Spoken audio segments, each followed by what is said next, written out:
तो मैं voltage divider circuit को डिस्कस कर रहा था, ये समझ लें इसका पार्ट 2 है, बस वो थोड़ी सी वीडियो कट हो गई थी। तो अगर हम R1 को हटा देते हैं, ओपन सर्किट हो जाती है, तो यहाँ पर इनफाइनाइट रेजिस्टेंस हो जाएगी, जिसकी वजह से सारे का सारा वोल्टेज ड्रॉप यहीं हो जाएगा, यहाँ नहीं जा सकेगा। तो हमारा जो एम्पलीफायर है वो फॉरवर्ड बाइस नहीं हो सकेगा। अगर R2 को हटा देते हैं तो हमारी यहाँ पर रेजिस्टेंस बढ़ जाएगी, सारे का सारा वोल्टेज ड्रॉप यहाँ हो जाएगा और ज़्यादा फॉरवर्ड बाइस हो जाएगा। हमें नॉर्मल चाहिए, ठीक है, वैल्यू हमें ऐसी चाहिए जिससे हमारा फॉरवर्ड बाइस भी हो, रिवर्स बाइसिंग भी हो।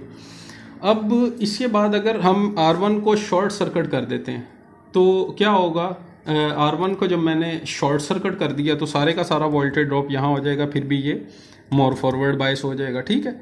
इसको शॉर्ट सर्किट जो कर दिया था। अब क्या करें, अब दूसरी चीज़ है, अगर हम R2 को शॉर्ट सर्किट कर देते हैं, अगर R2 को शॉर्ट सर्किट कर दिया और वोल्टेज को आगे ड्रॉप होने के लिए सारे का सारा वोल्टेज ड्रॉप कहाँ हो जाएगा, R1 पर हो जाएगा, तो फिर भी हमारी जो R2 है वो फॉरवर्ड बाइस नहीं हो सकेगी। अब हमने क्या किया है कि अब शुरू करते हैं इसको। मैंने यहाँ से वोल्टेज अप्लाई कर दिया, इसने एसी को क्या कर दिया, ब्लॉक कर दिया। RFC चौक ने, ये रेडियो फ्रीक्वेंसी चौक है ना, और इसने जब एसी को ब्लॉक किया तो ये कहाँ आएगा, आपके R1 के थ्रू कहाँ चला जाएगा, ये वोल्टेज फ्लो करना शुरू कर देगा। जब ये बेस जंक्शन से ये फॉरवर्ड बाइस है ना, एमीटर से क्या होगा, बेस जंक्शन को इलेक्ट्रॉन्स तेज़ी से क्रॉस करेंगे, क्योंकि ये बहुत बारीक बना होता है आपका बेस जंक्शन जो है। कलेक्टर के पास आएगा, इस कैपेसिटर को क्या कर देगा, चार्ज कर देगा। जब ये कैपेसिटर, कपलिंग कैपेसिटर जब चार्ज हो जाएगा तो कपलिंग कैपेसिटर की चार्जिंग के ज़रिए आपका जो आपके टैंक सर्किट का जो कैपेसिटर है वो चार्ज हो जाएगा। जब ये टैंक सर्किट का कैपेसिटर चार्ज होगा तो एक वक्त ऐसा आएगा ये डिस्चार्जिंग शुरू कर देगा, चार्जिंग डिस्चार्जिंग, चार्जिंग डिस्चार्जिंग, क्योंकि ये इलेक्ट्रोस्टैटिक एनर्जी इसको जब चार्ज करेगी तो इसकी मैग्नेटिक एनर्जी फिर इसको चार्ज करेगी। ऐसे ही चलता रहेगा जैसे हमारे ऑसिलेटर्स में हमने LC ऑसिलेटर्स के बारे में देखा था स्टार्ट में। तो अब चार्जिंग डिस्चार्जिंग हो रही है, तो हमें वो जो हमारे फ्रीक्वेंसी की जो हमारी AC फ्रीक्वेंसी की जो ऑसिलेशन है वो डैम्प्ड होना शुरू हो गई। तो हमने इस डैम्पिंग को ख़त्म करने के लिए हमने क्या किया, सबसे पहले हमने इस टैंक सर्किट को हमने क्या किया, एक फीडबैक सर्किट से जोड़ दिया।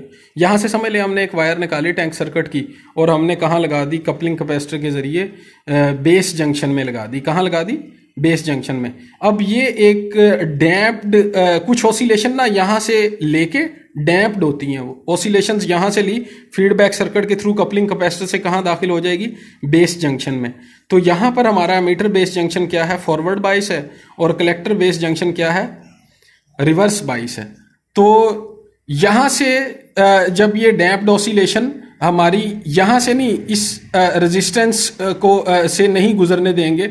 अगर ये यहाँ से गुजर गई, आपकी जो डैम्प्ड करंट आ रहा है, वोल्टेज ड्रॉप यहाँ से नहीं होना चाहिए।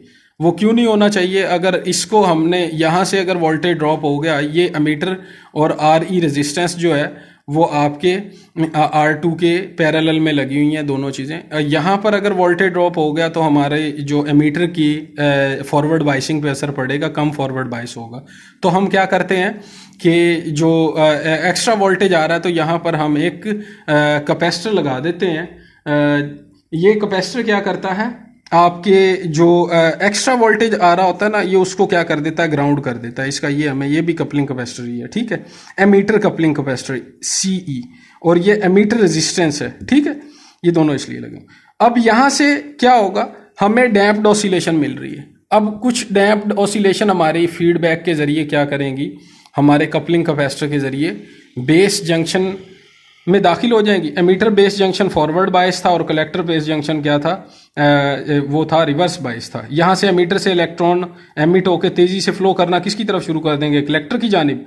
एक तो फेज शिफ्ट हमें यहाँ से मिल रही थी, तो हमने फेज शिफ्ट को भी एक सेंटर में दोनों इंडक्टर्स के हमने क्या लगा दिया, एक ग्राउंड वायर लगा दी, ताकि हम फेज शिफ्ट को हाफ कर सकें। 180 में इसको कन्वर्ट कर दिया ताकि हमें अच्छी खासी वो मिल जाए। क्या नाम है, एम्पलीट्यूड हमारी वेव का जो है ऑसिलेशन का है वो हमें एम्पलीट्यूड अच्छा मिल जाए। इसको हमने यहाँ पर ग्राउंड वायर लगा के हाफ फेज 180 का कर दिया, ठीक है। अब 180 का हमें यहाँ से मिल गया, और 180 का हमें कैसे मिलेगा, यहाँ से जो डैम्प्ड ऑसिलेशन फीडबैक सर्किट के थ्रू जा रही हैं हमारे एमीटर बेस जंक्शन में चली जाएंगी, वो क्या करेंगी, वापस उसी तरह चली जाएंगी, यहाँ पर फिर आ जाएगी। और जब वापस अब एम्पलीफायर का क्या काम है, आपकी वेव फॉर्म को एम्पलीफाई करना, एक कम एम्पलीट्यूड की वेव के एम्पलीट्यूड को एम्पलीफाई करके उसका एम्पलीट्यूड आपकी रिक्वायरमेंट के मुताबिक बढ़ा देना, ठीक है। अब जब एम्पलीट्यूड आपकी वेव का बढ़ जाएगा, ये एक आपको 180 का फेज मिल रहा था, 180 की फेज शिफ्ट आपकी यहां से आ जाएगी, तो 180 प्लस 180 आपको 360 की फेज शिफ्ट आपको कंप्लीटली मिल जाएगी, और उसका एम्पलीट्यूड भी आपका बिल्कुल बेहतरीन होगा। आपको अब हमें कैसे मिली फेज शिफ्ट हमारी जो है, वो कंप्लीट फेज शिफ्ट हमें कैसे मिली, सबसे पहले हमने क्या किया, एक हमें 180 की फेज शिफ्ट मिल रही थी टैंक सर्किट से, और दूसरी हमें 180 की फेज शिफ्ट कहाँ से मिल रही थी, फीडबैक सर्किट से। फीडबैक सर्किट में हमारा एम्पलीफायर लगा हुआ था, एनपीएन ट्रांजिस्टर का एम्पलीफायर लगा हुआ था, जो आपके सारे के सारे जो डैम्प्ड आपकी वो ऑसिलेशंस आपको यहाँ से फीडबैक सर्किट से मिल रही थी, उनको एम्पलीफायर ने क्या किया, एम्पलीफाई किया, उनकी एनर्जी को बढ़ा दिया। जब एनर्जी को बढ़ाया, फिर वापस वो टैंक सर्किट में दाखिल हुई। 180 की फेज शिफ्ट की जो हमारी ऑसिलेशन थी वो हमें दी टैंक सर्किट ने, और 180 की हमें कैसे मिल गई, एम्पलीफायर के जरिए मिल गई, ठीक है। अब आउटपुट हमने कैसे लेना है, आउटपुट हमने ऐसे लेना है कि मैं ये देख रहा था कि आउटपुट एक ग्राउंड वायर के साथ एक हमने आउटपुट के लिए वायर लगाएंगे, यहां से आउटपुट वोल्टेज मिलेगा, और दूसरी हम आउटपुट कहां से लेंगे, यहां कपलिंग कैपेसिटर के साथ एक वायर लगी हुई थी, ये मैं लगाना यहां से भूल गया था कि यहां से हम एक कपलिंग कैपेसिटर के थ्रू आउटपुट ले लेंगे, और इन दोनों यहां से ग्राउंड वायर के साथ से और कपलिंग कैपेसिटर के दोनों जगह से हम कोई भी आउटपुट वोल्टेज हासिल कर सकते हैं, जिससे हमारा सर्किट रन कर सके। और ये जो ऑसिलेशन हमारी होगी, ये डैम्प्ड ऑसिलेशन नहीं होगी, बल्कि हमारी ये ऑसिलेशन होगी जो हमें 360 की फेज शिफ्ट देगी, ठीक है। इसी तरह कॉलपिट्स ऑसिलेटर है, coupling capacitor, voltage divider circuit, RFC choke, coupling capacitor, फिर इसके अलावा ये हमारा ट्रांजिस्टर लगा हुआ है, एनपीएन एम्पलीफायर, एम्पलीफाई करने के लिए सिग्नल को। यहाँ वहां पर हमारे क्या थे, 2 इंडक्टर्स थे, यहाँ पर हमारे क्या है, एक इंडक्टर है और 2 कैपेसिटर्स हैं। यहाँ से उसी तरह आएगा, सबसे पहले यहाँ से हमने जब बैटरी से इसको अटैच किया तो एसी को ब्लॉक किया, यहाँ वोल्टेज डिवाइडर सर्किट के थ्रू हमारी जो ट्रांजिस्टर है, जो हमारा एम्पलीफायर है, उसकी बाइजिंग हो जाएगी। तो इसकी बाइजिंग होने के बाद क्या होगा, हमारा ये कैपेसिटर चार्ज हो जाएगा, इस कैपेसिटर के चार्ज होने से क्या होगा, ये जब डिस्चार्ज होगा तो ये क्या हो जाएंगे, चार्ज हो जाएंगे।